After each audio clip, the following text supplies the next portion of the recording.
Welcome, everyone, to another episode of Through the Fire and the SBN Small Business Network podcast. I am your host, Ryan Wickline, and today I have a special guest, the host of Pete vs. Anxiety, podcast host, Pete Delke.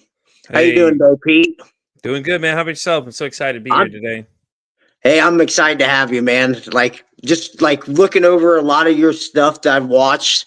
I mean, you have a lot of the same ideas that I do when it comes to mental health.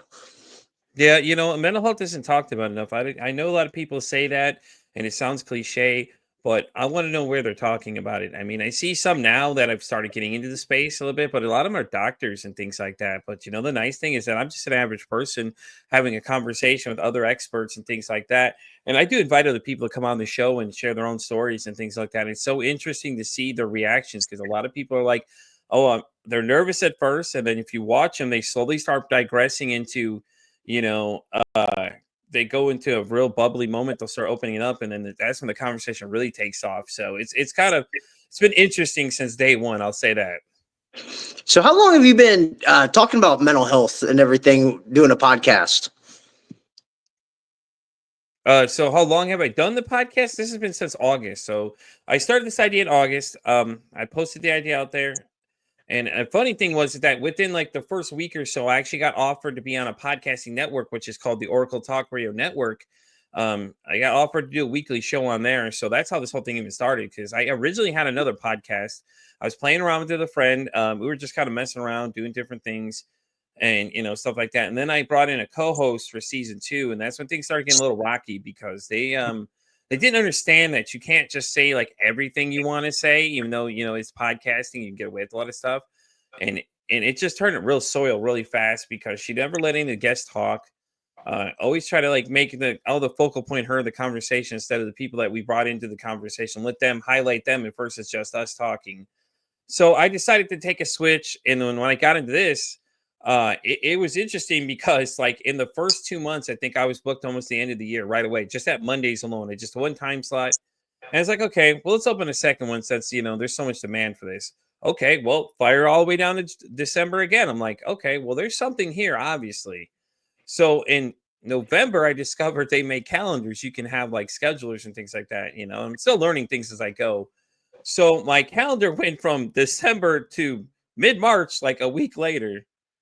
And I was like, okay, well, really, there's something really here. And then come by 1st of December, I'm already up to July of 2025 by the end of the year.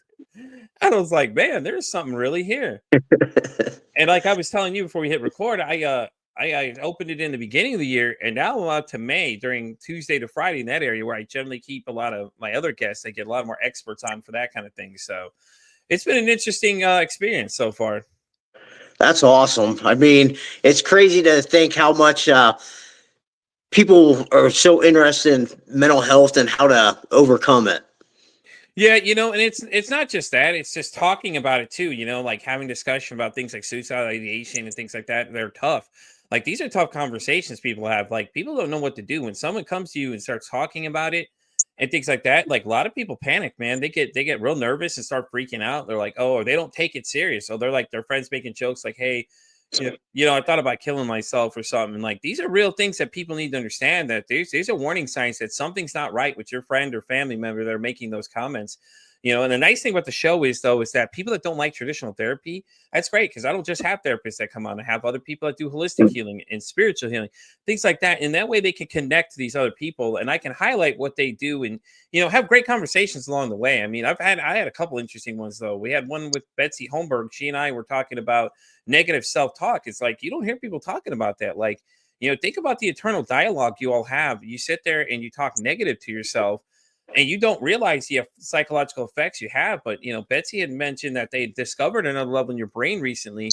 That's the reason that is happening. And we get in a whole in-depth conversation about that, and then, I get like different like people like energy healers. I get all these other different walks of life. Like I even have a person that does mushrooms, like the whole psychedelic thing, but she does them at a medicated regimen and it has a whole setup for it and things like that. So it's been kind of fun to do and to bring up all that kind of stuff because it's not just like everybody thinks anxiety, depression, and like PTSD, but there's so much more, man. Once you start opening that book, there's BPD and a lot of other crazy ones that are coming on there. I even had a guy come on and said he had schizophrenia for 40 years that came on and was talking to me. And that was an interesting conversation to hear. I bet that was. Oh, it was. Trust me, dude. Because he's like, I had schizophrenia for 40 years, but I don't hallucinate. And he's like, and he'll break a lot of the stigma people think around schizophrenia, like they're all aggressive. And he's like, no. And he had all the statistics too, and it was great because it was interesting for people to see what it looks like, because you could read these in a book all day, but what does it look like when you or I are exhibiting them? It's way different when you start adding the human element into it, because BPD doesn't always show up in that whole long. And then what is the other one? I'm thinking of bipolar is the other one. They kind of line up and they kind of friction side by side. And a lot of people that, you'll start realizing when you start meeting some of these people that like they all don't deal with the same symptoms. Like there's one called F&D that takes like 15 to 20 years in this states alone, and like almost 20 years in the UK to diagnose. And what it is like, I met a woman named God, what is her name? I'm trying to remember her name, but anyway, she said her hand sticks like a claw motion like this when her anxiety starts kicking up too high. And it's nothing neurological, but it presents like it's neurological. And that was the most interesting thing I've ran into so far doing this show. I've had people claim they have like multiple personalities and things like that, or it's DID now, as they call it. But I'm like, yeah, I'm not touching that one, just because I think that one is it's a little tough, because if they don't really have it and somebody's on there and sees them doing that, I feel like it'll just ruin the credibility in general. Yeah. That's Especially that. crazy though, to think that somebody would just make it up just to get on your show.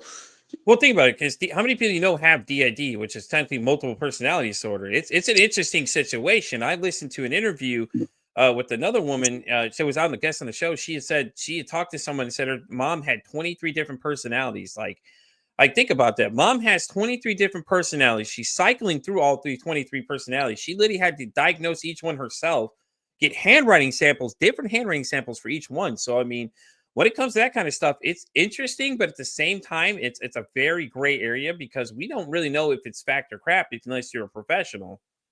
Yeah. Well said So, there. It does get So- interesting, man. We did have an oh shit moment in the beginning of the year, real quick, Ryan.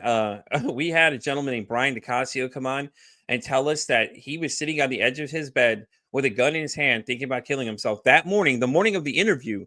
He's like, "Hey, Pete, I got to tell you something." He just starts going into it 30 minutes into the episode. I'm like, "Oh God, here we go. What's going to happen next?" He gets like, he seemed a little off. Like you could read his body language. Like he's a little upset about something.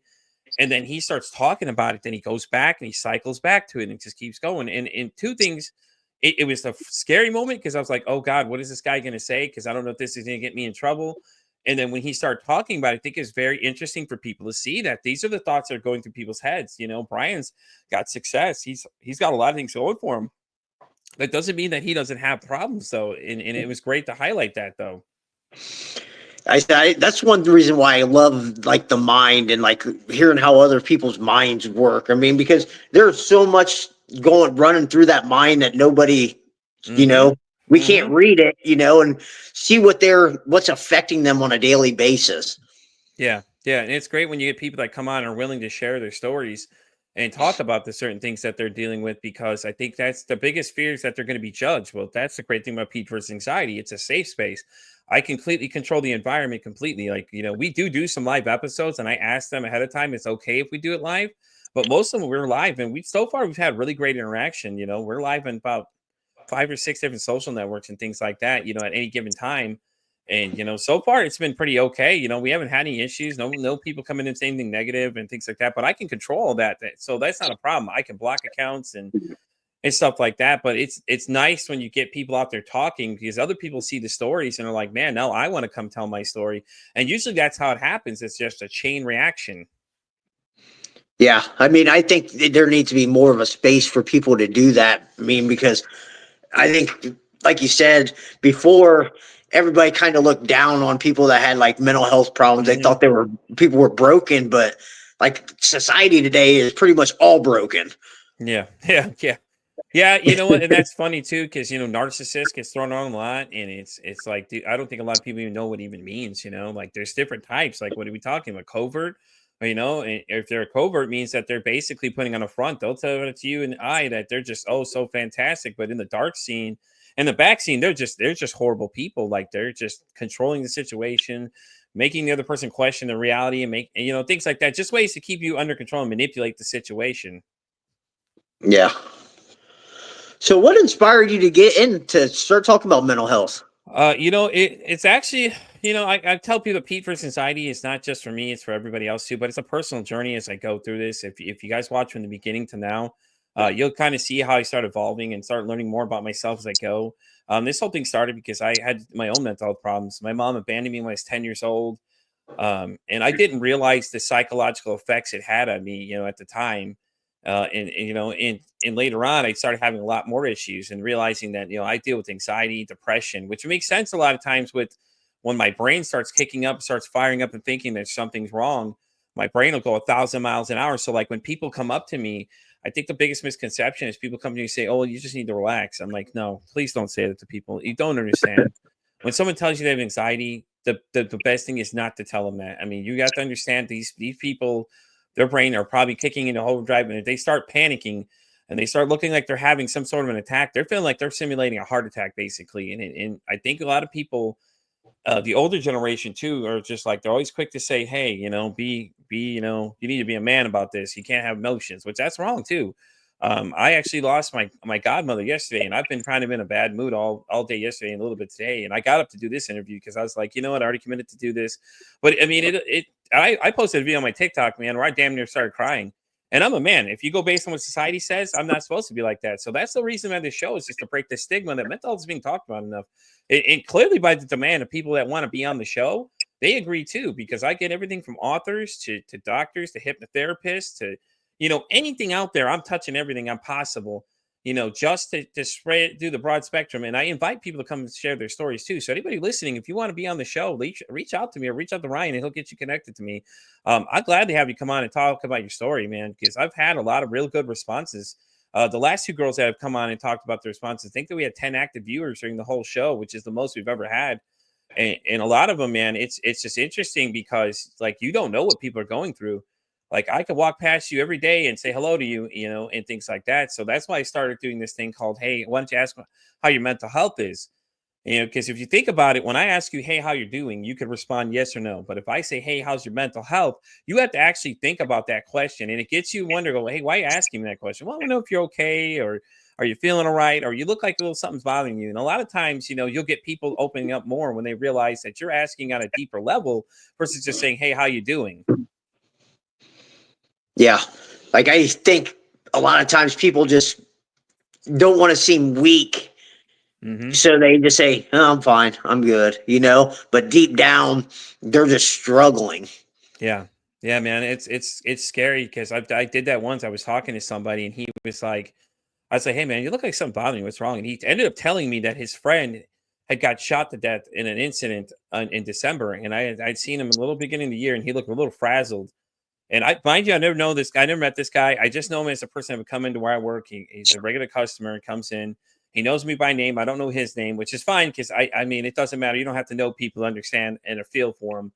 And he had revealed that he had seen the people come past his car, and you could tell he had a lot of guilt. And like, when it comes to those situations, man, people blame themselves, and you can't. Like sometimes you can't control situations. You had no idea what those people were intentions doing. They came past your car, and all of a sudden he heard the girl that was with him screaming. He comes up and sees the friend lifeless laying there, and his guy's just telling me this and doesn't even know me. He's like, "Man," he goes, "You're the only person to ask me if I'm okay." I'm like, "What?"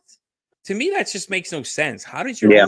your own people, your own family member, any of those kind of people that close you don't ask you how you're doing when you can clearly see he is struggling internally? And I think the only thing he made a comment that really made me worry was just like they're like, "Oh, go get some help." Well, why don't you help him get some help? If you're the one telling him, you can see he's struggling. Why allow him to try and almost be a statistic? For all you know, he could be thinking about killing himself, and he's doing a cry out for help. He's clearly looks like he needs some help. This man didn't have any support system, and ever since I talked to him, he sent me messages and things like that. And I did a video for him in the beginning of one of the episodes, the day before the actually no day of the funeral. And I was like, I told him, I sent a heartfelt message out to him, and it listen, and it doesn't matter. I didn't know him. It meant the world to him. I got messages say, "Oh my God, it's so great. Thank you so much." He's like, that's exactly what I need to see. And, and it's great when you get those messages and people saying, hey, I appreciate everything you're doing. These are random people coming to me saying, hey, listen, I appreciate everything you're doing.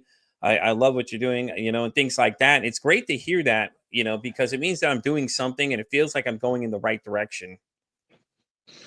Yeah, that's awesome. I mean, everybody, I think, needs to kind of reach out to people a little bit more and kind of Hmm. get to know them more on a deeper level than just the how you doing, because Hmm. most people, like, said they're going to lie and, just so they can just walk away. Yeah. Yeah. They'll mask a lot of times. They'll just hide what's really going on because, like, think about it. Someone told you, hey, Ryan, I'm thinking about killing myself. And you don't know this person. How are you going to react? You're going to, you may start panicking. Well, shit, is this guy serious? And things like that. And I think that's the funny thing is I've got people that reach out to me randomly and say, hey, I'm thinking about killing myself. Somebody said to come talk to you. I'm like, okay, well, listen, what's up? What happened? Like I'll instantly listen. I think that's the biggest thing people don't realize is if you just listen to someone, you're helping them. Now, you may Yeah. not stop them from what they're going to do next, but at least you made them feel like they were heard because a lot of times the people will say they're a burden or they feel like nobody's listening to them and things like that, or they're just dealing with a lot of things and they just need somebody to vent to, man. It's like, it's okay. But if you're going to listen, I'm going to tell you to treat it just like you would treat somebody who's in addiction, man. It's like be full in or full out. Don't be half in this thing because once you show that you don't care, don't expect these people to come back and talk to you and go like, oh, well, hey, come to you need something. They're going to basically tell you to fuck off, honestly, and just be like, well, I'm not going to talk to you anymore because you're not listening to me. Now, if you actively engage them and listen to what they're saying, they'll most likely come back to you when they have a problem before they decide to do anything else because they're reaching out for help and screaming help. And if in any need, if anybody listening to this, if you have somebody you think is close to that edge or it's somewhere and you're nervous and don't think you can help them, suggest they call 988, which is the suicide hotline. These people are trained to handle this. I've used it as a resource a lot of times. I've had people call them. They can even text them if they want, and somebody will reach out to them. Just keep them talking if you can. That's my best advice to you that I've learned from some of these experts that come on. Is just to get them to talk to you because you're already winning the battle right there. Just to get them to talk to you about it and everything else like that, and then just slide into the conversation like, hey, listen, there's this great phone number you can call. I may not be able to handle you completely. I feel like you need to call them if you're at this point. Please call them. And like strongly urge them to call them. And because they can handle it. No one's asking you to be an expert, but sometimes just listening to people and you suggesting that you could save somebody's life and not even realize it. Yeah. I said I've been in them shoes before where I had a friend calling me at nighttime and just talking him through stuff. I mean, Yeah, it was crazy. He ended up committing suicide later on. I mean, yeah, and then there was a lot of blame on my own part. Like, yeah. did I allow that? I mean, should I have been around more? But realized that I probably helped save him days, added days onto his life by just being there to talk to him when I did. I love that you bring that up, Ryan, too, because yeah, people like that, just that statement right there. I blame myself. You can't blame yourself for someone else's actions at the end of the day. You probably did help him out more than you realize just by listening to him and things like that. And that's usually the warning signs that something's really wrong is when someone calls you and says, hey, I'm having these problems and things like that. And I think a lot of times, that's where people don't think anything of it. Now, if someone is calling you and saying these things, I would be very concerned with what they're saying. Listen to what they're saying and just kind of get them talking, and check back in on them, sometimes. And if you're really concerned with what they're saying, then I'm telling you that you might want to suggest they call it or get them on the phone and call 988 and get them connected together, three-way the call with them. Say, hey, listen, hey, can you hold on a minute and call the number with them? Just keep them talking like, hey, listen, we're going to call somebody, we're going to get somebody involved in this conversation. I can help you. And, things like that, don't let them go. It's the biggest advice I was told is don't let them get off the phone with you. Keep them talking and just three-way that call to them and get them some help. I mean, and hats off to you for listening, man, because a lot of times that conversation is very uncomfortable. People are talking about it, and other people are just like, oh man, I don't know what to do. They start freezing up, and the best thing is to just keep it cool, listen to them and get them to say something. To just ask them, hey, listen, are you okay? What's wrong? Just let them talk, let them dominate the conversation. That's what you want. The more they're talking to you, the more you're saving their life. And you don't have to do anything else. Nobody's asking you to be an expert in this situation. That's why those great resources are there for help if you need them. Yeah. So how do you market your podcast? I'm on pretty much every social, man. As I like to say, I'm on X all the way down to TikTok. I'm on Spotify all the way down to iHeartRadio. I'm on everything. I generally go out and do a lot of, I hop around TikTok a lot and find a lot of people that actually support a lot of mental health. I talk to people out in person. Other people do it for the talking for me too, because word of mouth is really strong. When you get one person talking to five people, and then those five people talk, and it's all about getting out there selling it to people. Because at first, people like go into TikTok rooms, they're like, "Oh, hey, look, you got a podcast," and then that's a great conversation. Or I'll go live and I'll start doing these battles with people, and I'll start talking to people what it is. So, like, I'll have my logo in the background. I'll just sit there and start talking to them. They'll ask them about my name. And I say, "Oh, it's funny you say that. I went on a mental health podcast. I jump into and tell them." And a lot of people won't even realize that are like, "Oh man, really? Damn, I'll have to go check it out now." And it's interesting to see how many people know what it is or want to talk about it and don't realize where you can go to talk about it. Like they don't know. And when they find out about it, then they're telling other people about it. And in a lot of rooms I go into with these people's massive followings, they're like, "Oh, Pete for Anxiety's here." And they'll tag you up on there and like pin you up where there's like all these names scrolling down. "Hey, yeah, this is Pete. This is what he does." And I try to connect with a lot of different people's lives as I can. Cause when you go in there, man, it's such a great networking space. I know people don't like TikTok for the what a reason, but you got to understand, you got to use it to your advantage, man. You got to sit there and network with other people because other people may know somebody needs this or needs to hear this or needs to see this. And may even want to, a lot of them, that's where I get a lot of people on the show. I go on Facebook. That's a lot of times, that's how me and actually Rory connected when I did the Podcaster Nation interview, as he had asked me to come on. And he was the first guest spot I've ever done. And ever since then, I've done spots on like Humanity 2.0, which is a really great one. Vanessa the Vivacious was awesome. I did the emotionally unavailable. Sorry, Melissa Throper. It was pretty fun doing that one too. And it's like I try to get out and do as many spots as I can for things like this, so people know this exists. And then, like I said, like word of mouth and things like that. It's a lot of networking, but at the same time, you get to meet a lot of really nice people, other people that support what you're doing. And other people, like I said, because of me now, are starting to say, "Hey, how's your mental health?" And then they'll start spreading it. Like my buddy Pete for Anxiety says, and they tag you in that video.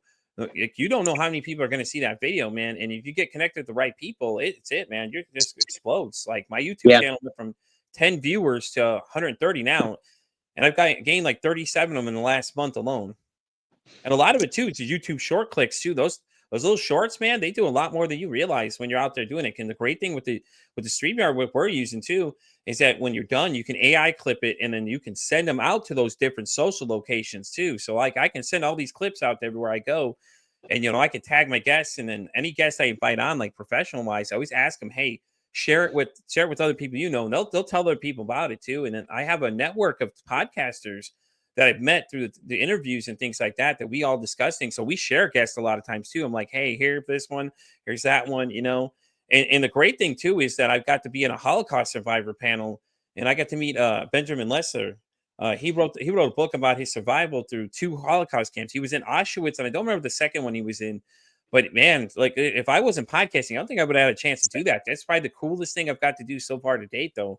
I mean, you get to sit there and talk to somebody who's actually been through this stuff, and his story is so insane that you can't even make it up. Like he's talking about there's 10-year-old kids getting thrown into fire pits, and he's walking in this camp, and like he doesn't know if he's going to live or die and things like that. And this man has lost all those siblings and everything like that, and things like that. And everything after everything, this man's message to the world is to love each other. And it's so powerful because after everything he's dealt with, all the things that had happened, he just wants everybody to love each other. Man, that's a powerful, powerful message right there. You know what I'm saying, man? Especially after all he's been through, it's insane. Yeah. Yeah. So what are some of your short-term and long-term goals for your podcast? Long term, I'd like it to be a full time job. Short term, I just I really haven't even thought of the short term. Honestly, man, I'm just excited to get to click record every day. I'm so grateful for everybody that comes on and things like that. Short term wise, I guess I just kind of want to continue to grow. I mean, long term wise, like I said, I'd love for it to just be a full time thing. And eventually, my plan down the road is I want to do my own network, but it's going to be like just mental health podcasts and things like that. Be part of one branch. It would be just that, because I run into different people all the time and different podcasters, and it's like, where can you find them? Well, this way we could just funnel them all into one spot. Everybody can find them, because everybody adds something different to the party. So long term, that would be my goal. It's just I want to make it a full time job and maybe even start my own network eventually. Short term is just I just want to make it through every day. I mean, it's some days my depression gets so bad it's hard, but every time I hit record, it's the greatest feeling of all, you know. And like I don't tell people a lot of problems I deal with, and little by little I've been opening up about a lot of my past and things like that. So it's been interesting to go, and I feel like in the long run, I feel like if you guys watch it from the beginning to now, you'll see like the evolution of Pete, and it's really great because at the same time I'm learning so much, and I get that thirst for knowledge is being quenched, and then I also get to meet really great people along the way, such as yourself, Rory, and everybody else I get to meet along the way. It's been really great. So it's been like a kind of a spiritual cleansing and healing process for yourself too. Very, very well, and I've gotten big into energy lately, and like yesterday during the episode, paused for a minute because I get this weird feeling like this with like I don't even know how to explain it. It's just like a real like negative feeling. And it all makes sense when I got that phone call yesterday, and I was like, and I told somebody that I had on the show that she refers herself to the energy alchemist. I said, Melanie, I said, I got to tell you about what happened. I said, I was in the middle of recording yesterday, and all of a sudden this horrible feeling washes over me. And she's like, okay. And I'm like, yeah. So I found out 6 o'clock that night that my godmother had passed away and someone really close to. And she's like, oh my God. She goes, yeah, you're definitely connected to her. And it's weird because before I couldn't explain a lot of these things to you, but meeting these different guests and things like that, I've learned that, I'm an empath and stuff like that. I could sense a lot of people's emotions, which explains a lot of things because I've been always able to read people's energy. Like I could feel it. Like if I'm close to somebody, it's a weird sense. Like I call it my spider sense because like I can sense when I don't like somebody, and I couldn't tell you why I don't like them. It's just they give off a real negative energy I don't like, so I tend to stay away. And I start to listen to my gut, especially when I schedule a lot of people for the show. I went back my list and started looking at people's names. And if I don't feel like they're really vibing with me, I'm not feeling it. I sometimes I just say, unfortunately, at this time, you're not feeling the direction the show's going. I know these people signed up, but at the same time, it's like if I feel like you're not adding value to this show, I got to keep the integrity of the show on track where I want it to be versus just allowing anybody to come on and just kind of change the dynamic of how this thing is going. Because at the end of the day, it's my show. It's my name on there, Pete versus Anxiety. It doesn't say the people versus anxiety. Even if it did, it's still just going to be, how I want it to be ran because this is my vision. I started this thing and I've been doing this from the beginning. I put in all the time and all the effort to get all this done and things like that. So Yeah, there's nothing wrong with that. I mean, follow your own path and your own vision that you got. I mean, is the way I look at everything. hmm So no, I what's agree, man. so what's probably one of the biggest challenges you face? You know, in the beginning, it was learning how this stuff works, like podcasting in general, how to schedule things, picking the right guests. And I know when I got into the space, a lot of people said to be careful because you don't want to make a mockery of it. So, like your guests, you got to choose better guests early on. And I think one of my guests, actually, Stephanie Acox, the one that had made a hint at that when she was like, "Hey, check out this site," and I was like, "Okay," and she's like, "You'll find some really great guests on there." And I kind of see what she means now. It's like you got to pick the right people to come on the show because if you bring on the wrong type of people, you may start making people feel like you're making a mockery of mental health itself. And a lot of people that are dealing with these issues, that's the first turnoff. You're going to lose the 90% of the battle right there if you don't feel genuine to people. And I think as I go, the interviews are getting easier, and that was one of the biggest challenges in the beginning. It was like I've never interviewed somebody before like this on a show. So the first few ones, it was just, having a regular conversation. And then from there, I decided that, these are going to be casual conversations with people. They're not going to be interview styles and things like that. I'm gonna have an actual conversation with people because I feel like if you're having a conversation versus drilling people with questions in the scenario I'm in, it's like, you get a genuine response out of people too. So Yeah, I can see that. I mean, especially to get people to open up a little bit more, you need mhm. them to kind of get relaxed instead of feeling like you're bombarding questions at them. Well, that's funny you say that. I had a woman email me and she was like, "Hey, I want to be on the show, but I'm nervous. It's my first podcast." I literally sat there and took an hour and a half to craft a message back to her. And she goes, "Oh my God, Pete, thank you so much for taking the time to put thought into your response." And I was like, "Listen, at the end of the day, a good host is not going to let you go down. Like, I'm going to be there with you. If you need something, I can help you." And I had to encourage this person, because she wanted me to convince her why she should come do the show. I'm like, why not? You have a story to share. It's a powerful story. Somebody's going to hear it, and if you change one person's life, you've done enough. That's it, because that one person will tell 5 other people. We go back to the word of mouth thing. If people don't realize how strong it is, like when it comes to like Facebook and everything else, these people clicking like will go tell their people, hey, listen, I saw this great thing. You should go check it out. And it's such a powerful thing. But it's funny you just say that though, because she was like, she could tell the genuineness of the answer I gave her back, and she's like, "Oh yeah, well now I'm going to do it. I'm going to sign up. I'm nervous." And everybody's nervous when they do the show. Yeah. Like I get 90% of people are like, "Oh man, I don't know what to do." I'm like, "Just be yourself." At the end of the day, just be yourself. That's all people are looking for, the originality of just you. That's the great thing about being human. We're all different. We all have different makeups. We all have different personalities. I mean, and like I said, a lot of them you'll see like a little bit into the interview. It takes them a little bit, but when they get into it, man, they just like go into it real deep. And a few I suggest if y'all want to see that happen is watch Wanda's episode when she was on maybe like 2-3 weeks ago from the time this recording. It's the 25th of March. So if you go back a few weeks, Wanda actually, you watch her halfway through the episode, she starts really opening up and starts like having a good time, and her personality starts showing through. And Wanda deals with BPD, so it's interesting to see, how hard it is. And I told her this during the episode that she should record her struggles, not to highlight it as a negative way, to show people, hey, this is what BPD looks like. And she's been doing it ever since then and loves it. Yeah, I don't think everybody truly knows. I mean, I remember the first podcast I went on just to talk with somebody. It was actually Rory. I mean, I was so nervous. I mean, he actually calmed me down quite a bit. I mean, and then I just had to remember, if one person hears this and you affect them, that one person, and maybe save their life, I mean, and add value to them. I mean, you did everything you were supposed to do. I mean, that's how I look at everything now. Just try to add value.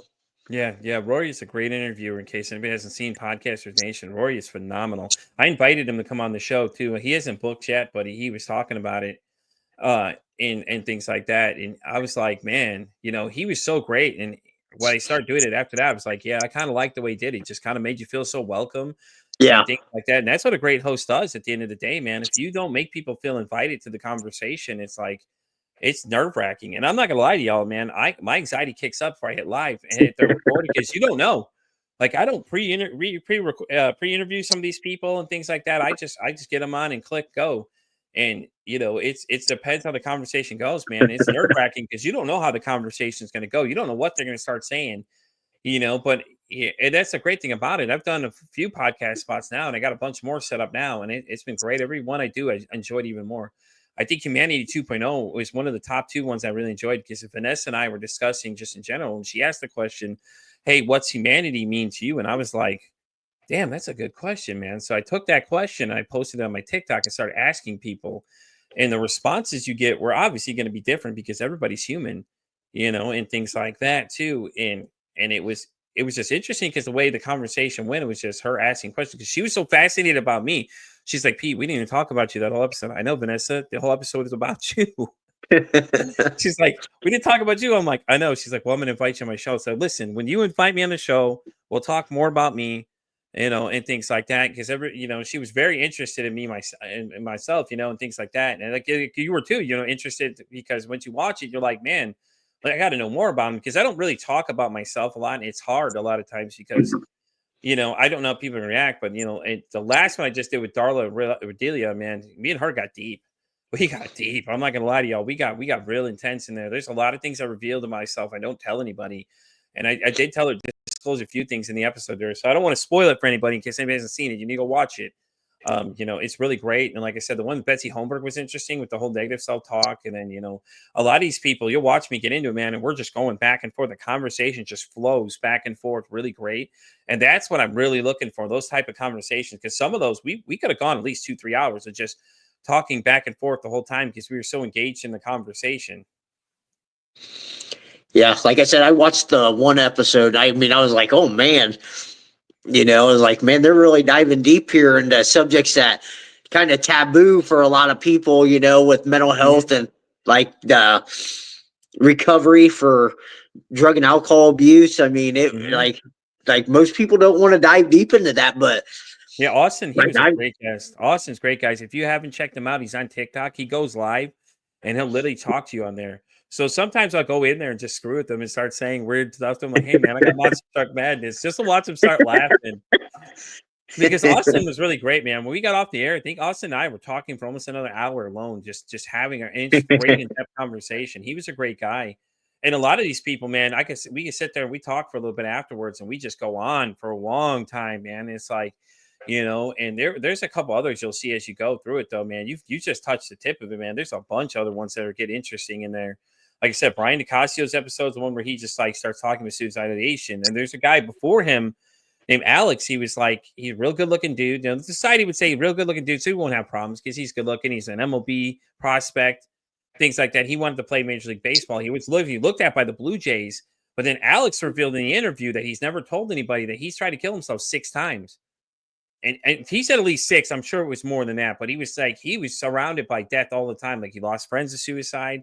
He been thinking about it, and then he had everything going for him, and and it leads back to that just because you got everything going, and you look like you've got everything going for you, doesn't mean you can't have these problems secretly, because like if you think about it, it's like we idolize people, and I have an ex NFL star that's supposed to come on too. What I can't think what his name is. I know his last name's Lane. It's I can't remember what his first name is now. It's something very interesting, but he played for the Dolphins and the Buccaneers. We matched up on the site that I'm on. And I reached out to him and said, dude, it's so awesome that we matched up, it'd be great to have your perspective on mental health because he's a big mental health guy. And I was like, damn, all right, okay, this is interesting. He's actually the cousin to Jermichael Finley, which if y'all know, he's a Super Bowl winning tight end for the Packers. So they're related in some way, which I thought was interesting too, because I'm going to ask him when we get together, like, hey, how many people ask about your brother? Does it really annoy the hell out of you kind of thing? Because you always want to know what they think. I actually got reached out this morning by a guy that's a Muay Thai champion and an MMA fighter. And he's retired. I think he's retired since, and now he's like a self-help kind of guy. So I'm like, it'll be interesting to get the mindset of him too, because like, think about these pro athletes. We idolize these people, man. But at the end of the day, Lane said the same thing. He said that he's like, we're just human. And I said, I love it when he answered that because he didn't use any ego. He didn't have to use he didn't have any big aspirations or anything, any kind of real negative talk about it. He was just like, no, man, Pete, at the end of the day, we're just humans. And that's what I want people to know. And I said, God damn it, that was the greatest answer you could ever give him right there. Because I think that it'll give you a perspective of what people are thinking. And I do have an actor. He is coming on. He worked across the way from, what do you say? One of the guy was on House of Dragons. And then the other lady was on the show, The Blind Spot. She played the character Shepard, which is later on you find out it's like the whole leader behind the whole thing, the whole kind of negative movement of what they were trying to do. And I was like, dude, I cannot wait to ask him questions because I'm like, bro, what is it like to be with her? Is she really mean in person? You want to ask these questions. So like when you get these people, you got to be careful not to fan idolize them, because I think my one I really was gushing over was I had a woman named Lucy Lenore of the band Haunter. And Lucy was so cool, man. Mind you, this woman has like 635,000 downloads on her Spotify song. And it's like, she's here talking to you right in front of you, dude. And it's like, if you could ask her any questions you want. And she was so excited to talk about mental health when I reached out to her on Instagram. She had like 20,000 followers. I think it damn near fell out of the seat when she said, yeah, man, I'm down. Let's do it. And I was like, oh my God, she's talking to me. There's 20,000 people and she's talking to me. But it's so cool though, because she's like, I'm just human, man. At the end of the day, I'm like, I get that, but it's just like it's so cool that you're here to talk about this with me, and then realize that she has BPD. She told us in the episode. She almost told us the incident of what happened too. She was getting close to it, and I was like, ooh, maybe she'll tell us, which is great because you see people that start breaking into these conversations, man, and then they start almost revealing stuff. I'm like, ooh, is this a conversation we should have in private?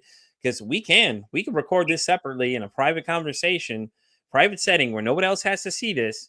And I have a Patreon where I put those kind of episodes in. Like, my wife's even thinking about doing it. Ryan, man, she's like, and she's been through a lot, man. I can't really tell you what she's been through, but whoo, let me tell you, when that episode comes out, anybody that wants to see it, I will tell you exactly where to find that. You trust me. It'll be a trigger warning type thing right in the beginning of that episode. Trigger warning. This may trigger you what is about to be said, because there's some pretty crazy stuff that was happening that she told me a little bit about, but I just like, I was like, wow, even I was speechless, and everybody knows me as the guy who's always got a live response and things like that. I was shocked. I was like, wow. And it's great. So, we'll see though. I've got a lot of really interesting people planning coming on. and things like that. And if you want to come on too, man, share your own story, man, you're welcome to come. I'll shoot the camera in the Hey, back. I'd yeah, love to have you. definitely. Definitely. I would definitely love to come on and tell you a little bit about what I do and everything. I mean, I think that's kind of the darkness I went through led me to do Hmm. more mindset stuff. Like, because if I would have looking back at my like teenage years, if I'd have told myself back then that I'd be doing stuff with like mindset and training Hmm. athletes and on the mind and everything, I'd be like, yeah, because the confidence wasn't there then, you know? Yeah, I think it's so interesting though too because you're working with athletes too. Like the mindset of these guys, they're in competitions. So much is riding on these guys every day. Like these guys, are idolized by people and they're hated by people. Like, oh, say like Tony Romo choked on the playoffs. I guarantee somebody out there was sending that man death threats. Like, hey man, we're gonna get you because because America's team. So we're hyping it up already. You're already on the Yeah. magnified field already because America's team. They're already looking at you like everything like that.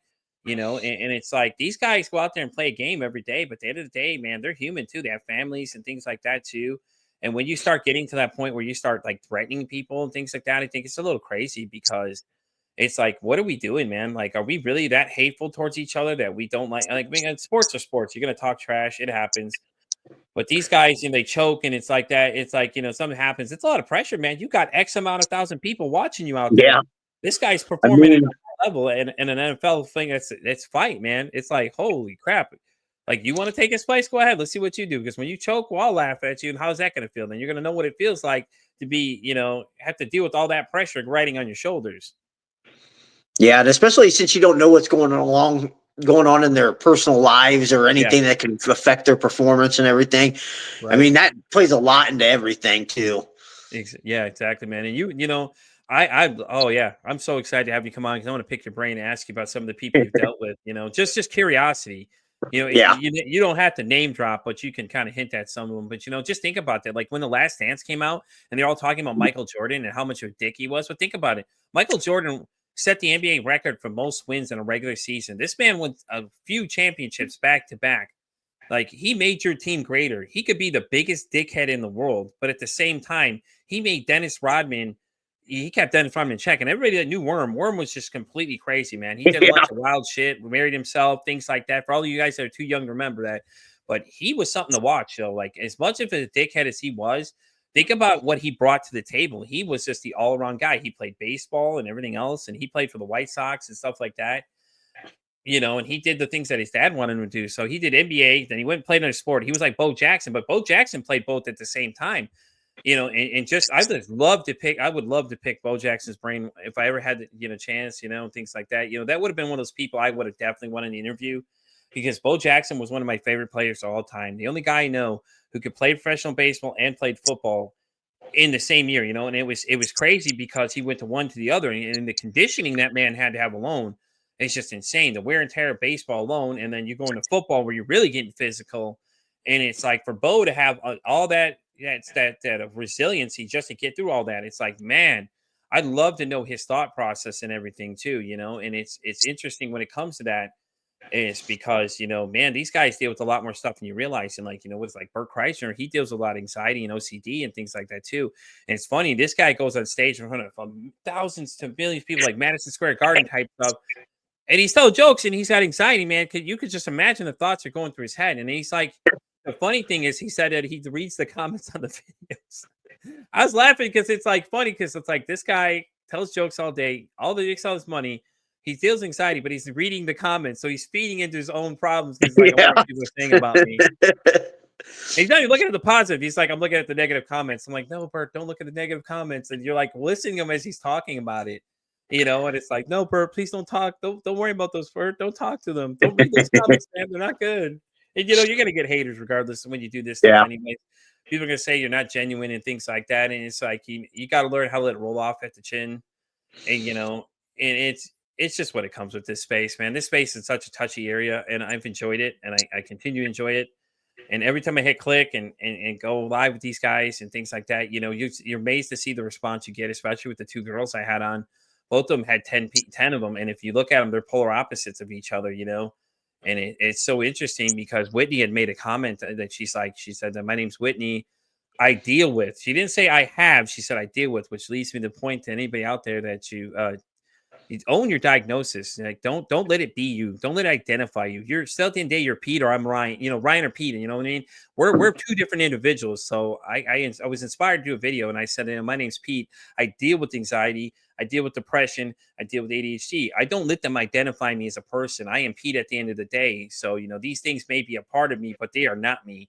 And I think people need to realize that. Don't let these things identify you. Even if you're on the spectrum and all the other kind of things like that, don't let any of that stuff identify you, because at the end of the day, you're a human, and that's what matters. You're your own individual person. So don't let somebody else judge you based on that. And if they do, fuck them. Who cares? You don't need them in your life. If they want to be that negative to you, they have something negative to say to you, don't let it bother you, because if you feed into that, that's what they want. And just ignore them. And if you need me to come bully them, I'll come bully them for you. Just hit me up. I'm always available. So I have no problem. Yeah, I think that's a lot. We label everything, especially in today's world. I mean, everybody's labeled something or has problems. They get labeled. It's like, just use it to overcome stuff. Just use it as fuel. Exactly. Just use the adversity and things like that to fuel your fire. Prove them wrong, and I think the one community that doesn't get enough talk about is the LGBT man plus or whatever they're at now. I apologize. I'm not being insulting, but it's like there's too many different things that fall in that category of plus, and in that one's really interesting though, if you think about it, because a lot of them for so long have been scrutinized, since AIDS, when it happened, they are blaming, oh, well, there's an AIDS disease. Everybody got AIDS because they're gay. And it's not that. And then when Bruce Jenner went to Caitlyn Jenner, it was interesting too, because like people at first are just like so shocked. But I was watching this Netflix special where she was on talking to Bert. Bert and her were talking in this cabin, and it was crazy to see. She said she got such an uproaring response for when she did the transformation. She now is a big avid for, transgenders and things like that, and then so she's one of my top 5 dream guests. I'm not going to lie to you all right now. I'd love to have her on, because I'd love to know her mindset of what she was dealing with as she was going through these changes, because it was like, it's hard for people to do that. When you start doing that kind of stuff, people know you as one thing and you come at another. A lot of people are not comfortable with that. And they like I deal with that situation. I have an employee that works for us that they're transgender, and a lot of people misidentify. And it's just like, I mean, at the end of the day, you have to realize that not a lot of people are going to care about the labels. They just see you as it is. And then don't get mad when somebody doesn't use your correct pronouns and things like that. It's like, I think there was that one, I can't remember the person's name, but one person on TikTok that was sitting there like making it look really worse, because she'd go to these restaurants and everybody misidentify her, just start freaking out. It's like, dude, you're doing this the wrong way. You're making this a negative light when it doesn't have to be. Some people are not okay with it, but you're just going to have to be okay with that at the end of the day. Like, some people aren't okay with talking about mental health, and it's like, it's the same thing. It's like some people not agree with your niche and what you're doing. That's okay. Let them hate. If it's not for them, it's not for them. Just like anything, we all like the same flavor soda. That's why we got 27,000 different flavors of soda. Yeah. Some like Pepsi. You know what I mean? It's like, you like different football teams. I like the Chiefs. Everybody likes the Cowboys, and I have to insult the Cowboy fans and banter with them and stuff like that. But at the end of the day, it's like we all love one thing, sports or whatever. It's like, my one message to the world is just be kind to everybody, man. Like you don't know what somebody's dealing with every day. Like, for all you know, the one kind statement you make to them, hey, how you doing? Or acknowledging the fact their presence even there, you could save their life. Like, you don't realize, because a lot of these people go through life dealing with a lot of things, and just having a genuine conversation with people, you can make their day right there. For all you know, hell, you just saved their life right there. Prolonged it, like Ryan said his friend's situation was, he had, definitely made his friend's day by Ryan taking the time and listening to him and talking to him about it and stuff like that, and that's really all I can say, man. It's like, just, we need to spread more positivity out there. Like, I think there's too much negativity going on. Like, it's cool to banter with people. It's cool to joke around with people, but like, let's stop hating on each other. We need to unite as a front to fix these problems, because we're losing too many people here to suicide and all these overdoses and things like this. And, stupid things like this. And I was looking at statistics for teens, and I can't remember the statistic on my head, but me and another guest had talked about it. And it's just like, it's just not, let's stop making it a negative statistic is what I like to say. Let's make it a positive statistic. Let's save somebody's life by just doing the kind thing and just being polite to each other about things, because at the end of the day, we're all human. We all have problems. We all deal with problems, but if we don't start looking out for one another, we're going to be the next extinct race at that point. So Yeah, that's sound advice there. So, what advice would you give someone who was thinking about starting a podcast, but they might have fear holding them back?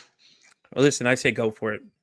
At the end of the day, failure is how you rise up. A lot of times it's not about how you fall; it's how about you get back up. You're gonna fail at first. Okay, it happens. I did it. I've done it. I know what it's like. Get in there and just have some fun, man. Pick a topic you really can talk about. Think about some things you need to think about is how long you want each episode to be. What topics you want to be? Where do you want to be? What do you want to use? It's like, do you want to be audio or video? There's so many different questions that come in that. My advice is just go for it. I mean, because what's holding you back? Like, who's telling you can't do it? Okay, well, fuck them. Who cares? Do it yourself. Go out there and record something because you never know what's going to go viral. Like, I didn't think this show was going to take off as fast as it did and get as big as it is, and it's like you never know until when you hit that sweet spot, man, it takes off and goes. And if you need to go out there, listen to a bunch of different podcasts, man. Listen to some of them and listen to how they're conducting things and doing so, and decide like, hey, this is my style. I want to do it. You could be like the Kelsey brothers. You could have, your brother or somebody else with your co-host. If you want to have you and a co-host, what are you guys going to discuss? Any topics below. You can talk anime, movies, TV, mental health, like I do. Things like that. Just because I have a mental health podcast doesn't mean you can't have one too. It's great to get different people's views in this situation. I say just jump for it, man. Like, what do you have to lose at this point? Because you never know. Because you never know. Yours could be the next big hit, and you could just take off instantly, and people could just get right behind you and want to join the conversation. And it's. I think that's the problem is people are scared to do it because everybody's like, well, how do you start? Pick a program. There's 10,000 out there, man. Let me tell you, once you start really researching it, it's all about what you want to use. You use like Streamer, like me and Ryan use, or you could use Riverside. There's all these different. These even Podbean even has its own. That's where I was at first. Was like Podbean was an audio one, stuff like that. You just gotta decide a lot of factors that come into it at first. What do you want to do? You want to what's your logo? What's your topic? And really think about it and plan it out how you're gonna do it. Because a well thought through plan is way better than just a half ass plan. And even if you're just playing around it at first, messing around, recording some stuff, things like that, you don't need $1,000 setup. I hate it when people say, "Oh, you need to spend all this money." No, you don't. No, you don't. You just have to have a dream, a topic to talk about, and just have the balls to go ahead and click record and go for it. Because once you put that sound file out there, it's out there forever. This isn't like having a phone conversation where it's just, okay, well, you made this dial, this call, and nobody recorded it. No. This recording is going to go out. People are going to see it, and just understand that you're going to get negative feedback. You're going to get positive feedback. Just don't let it stop you from doing something you want to do. It's great because you have a message you want to tell the world, then tell the world your message. As long as you're not out there spouting some crazy shit and saying some loud things. I mean, I guess let's think about it. Rush Limbaugh did get away for a while, man. Rush was always daring to be him. Howard Stern. You never know. That could be you next. You could be next Howard Stern for all you know, because when Howard's gone, Howard's not going to be there anymore. They're going to need somebody who wants to talk about these wild topics or do things that are going to push the envelope. And like I said, I just go for it, honestly, man. Like, what do you have to lose? I mean, because you never know what's going to happen next. You can meet interesting people along the way. If you do interviews, you could just start sharing your insight about things and have a general conversation. At the end of the day, if one person listens to it, you're already winning the war right there. If somebody's listening to your episode, it doesn't matter. But at the end of the day, you're doing it for you. You're not doing it for everybody else, and just don't let that stop you. That's all I got to say. And if you have any questions, reach out. Like, I love to help people with what I know and share what knowledge I have and things like that. And, we can get you connected to other people. You can do interviews on the show like Rory does. And I've got 10,000 other podcasts I'm sure I can suggest people to go to. Hey, listen, you want to do some interview spots? Listen, you can come on the show if you want to come on. I love doing collaborations with other people. And, for these younger podcasters and lesser audiences, just to get them a wider shot. And, I do spend my time doing that too. I love this thing, podcasting. It's great. It's been the greatest experience of my life. I think that this was the greatest choice I've ever made because at first I got a lot of pushback about doing it, but I was like, I want to do this for me. This is something I want to do. And ever since then, I've enjoyed it. It's been so great. That's some great advice. I mean, I think it's funny though that you said, I'll do a little research because I kind of just got thrown into it. Like an opportunity came along, so people talk to me like, hey, do you want to join this group with us and you can do a podcast, pay this much like a month and do this many episodes? I'm like, yeah, I guess. And just kind of went with it and kind of just got thrown to the wolves.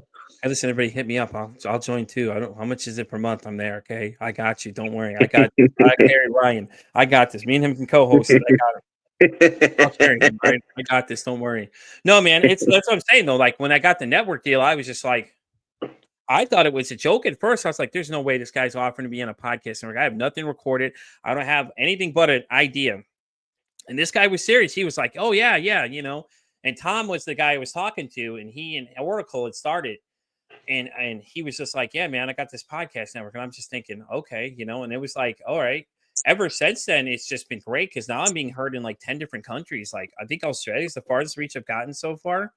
I'm heard in the UK is my second biggest market. I'm heard in Germany, Ireland, Scotland. I know there's a couple people listening there. Africa even getting heard too. And I'm just like, this is crazy to be like, I'm just talking to people and people are hearing me in other countries, and it's like, now I'm like internationally renowned now because now people can hear me around the world. I'm just like, okay, well, this is a new interesting time now. Like, I have no idea what I'm doing, like I have no idea what I'm doing. I'm figuring out how to go. I'm still kind of figuring everything else. And like, I'm just a guy with a laptop doing this. And, all these people are like, oh, you need $1,000 stuff. No, you don't. Dude, you just need a laptop, a mic, and a voice. That's it when it comes down to the end of the day. And it makes me laugh. It really does, But it's great, though. You found success like that. You just kind of, you never know. Same thing for you guys out there. You never know. Somebody may be starting a podcast network and hit you up and go, hey, listen, do you want to be a part of this thing? It's something new. And see where it goes. I mean, what more are you going to lose? Like I said, it started as a weekly show on Mondays to now I'm doing almost 5 days a week, just recording extra stuff and talking to different people. And this month has been crazy because I've been doing 2 interviews a day, and except for today, I took a little time off for the loss. And I still decided to do this one because I was like, you know what, I got to do this. I'm going to do it. I'm like, I want to do this. And I'm excited I came and did it still, man. I was excited when I got the opportunity because anytime anybody invites me to a podcast interview, I'm like, I'm there. Let's go. Let's do it. I love it, man. Well, I appreciate it. I really appreciate it for Oh, you man, I coming on appreciate it. and dealing with everything. No, man, I appreciate it. Look at dude, it's great. Yeah. How can people get a hold of you and find you?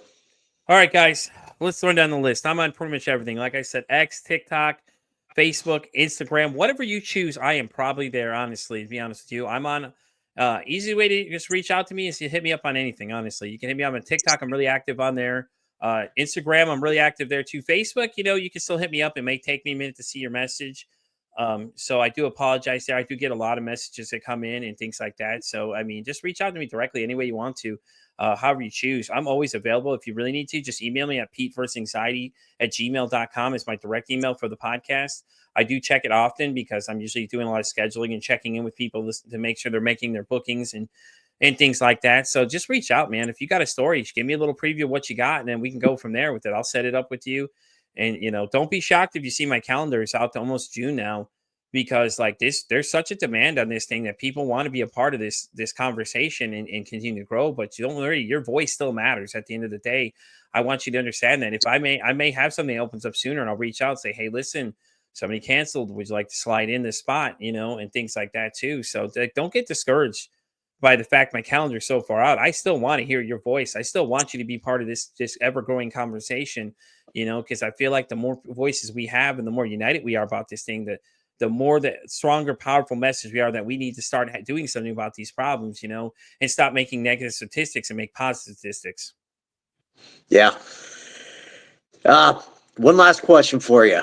Go for it. What's up? What is a good book you would recommend on personal development or mindset for somebody? You know what? I don't know. Honestly, I've been reading a lot of books lately. I've been reading a lot of memoirs lately too. So I mean, really anything you want. Honestly, I would think anything that resonates with you. I'd say topic wise. Like me, I've been reading a lot of inspirational books. Like I read one on breast cancer. I know it sounds weird. I'm a male reading a female condition because it does happen in males. It was probably the most game changing thing I've ever read in my life. This woman reached out to me and asked me to read it, and I was just like, man. Like it's so powerful to me, and it's like any book can inspire, honestly, if you think about it, anything that resonates with you topic wise, just like read these books and understand that someone took the time to write them for you, and things like that. To me, that's been my biggest inspiration. It's a lot of these books I'm reading. A lot of people send me books to read all the time too, like breath work and different things. And it's so interesting to read them as you go. And I have another one I have to read with Mia Hanks wrote. It's about her dealing with a narcissist, which is going to be a little rough conversation because I dealt with one before. So it'll be interesting to go. All right. Awesome. Well, thanks for being on here, Pete. No, I really appreciate having you on here. Guess that's all the time we have today. Remember, the only way to get to what you want in this life is to go through the fire. Tell them.